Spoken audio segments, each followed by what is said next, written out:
Anti human trafficking યુનિટનો કડીમાં સપાટો, બાળમજૂરી કરતા 10 માસૂમોને મુક્ત કરાવાયા, સંચાલકોને ફટકારાઈ નોટિસ.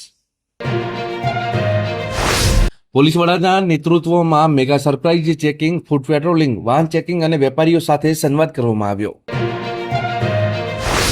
જ્વેલર્સને સીસીટીવી લગાવવા સૂચન કરવામાં આવ્યું. 8 વર્ષ બાદ મહેસાણામાં એસપીનું ફૂડ પેટ્રોલિંગ, રસ્તા પર જ વાહન ચેક કર્યા. કાળી ફિલ્મવાળી કાર અને નંબર પ્લેટ વિનાના વાહનોને ડિટેઇન કરાયા. માંજલપુરના ધારાસભ્ય સ્વ યોગેશભાઈ પટેલની પ્રાર્થના સભા યોજાઈ. મેનકા ગાંધી, સીએમ સાથે ભાજપ પ્રદેશ સંગઠન મહામંત્રી રત્નાકરજી અને અનેક રાજકીય આગેવાનો શ્રદ્ધાંજલિ આપી. સુરતમાં ઈટીપી પ્લાન્ટની ટેન્કમાં ઉતરેલા 4 સફાઈ કર્મીના મોત, એકને બચાવવા 2 ગયા અને ત્રણેયને કાઢવા સુપરવાઇઝર ઉતર્યા. એક બાદ એક તમામ મોતને ભેટ્યા.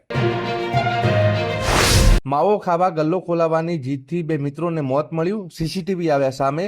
ઝઘડો થતા જઈને ચપ્પુઓ સાથે આવ્યા. ઝપાઝપીમાં ગલ્લામાં કેરમ રમતા શખ્સોએ હથિયાર આંચકી ઘા મારી દીધા. દક્ષિણ ગુજરાત અને સૌરાષ્ટ્રના 9 જિલ્લામાં વરસાદની આગાહી. ગુજરાતના પાડોશમાં ચોમાસાએ દસ્તક દીધી. અમદાવાદ, રાજકોટમાં આજે ગરમીનો પારો 41.9 સેલ્સિયસ પર પહોંચ્યો.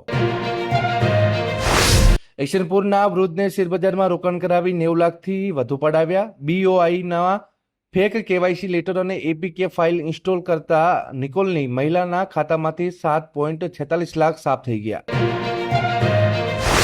રૂપિયા 1.78 કરોડના સાયબર ફ્રોડમાં 9ની ધરપકડ. Operation mule hunt 2.0. ફ્રોડની રકમની રિકવરી બાકી. જોકે માસ્ટર માઇન્ડ સુધી પોલીસ ન પહોંચી શકી. યુવાન સાથે રૂપિયા 29 લાખની છેતરપિંડી કરવામાં આવી. પુરુષોત્તમ પીપળિયા ચિઠ્ઠી લઈને બાગેશ્વર ધામમાં પહોંચે તે પહેલા જ તેની અટકાયત કરવામાં આવી. બાબાએ કથામાં કહ્યું કે બીજી વાર રાજકોટ આવીશ ત્યારે 2 વાર દરબાર લગાવીશ.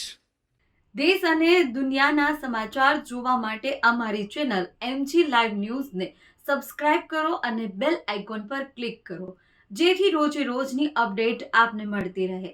સાથે જ અમારું ફેસબુક અને ઇન્સ્ટાગ્રામ પેજને પણ ફોલો કરો.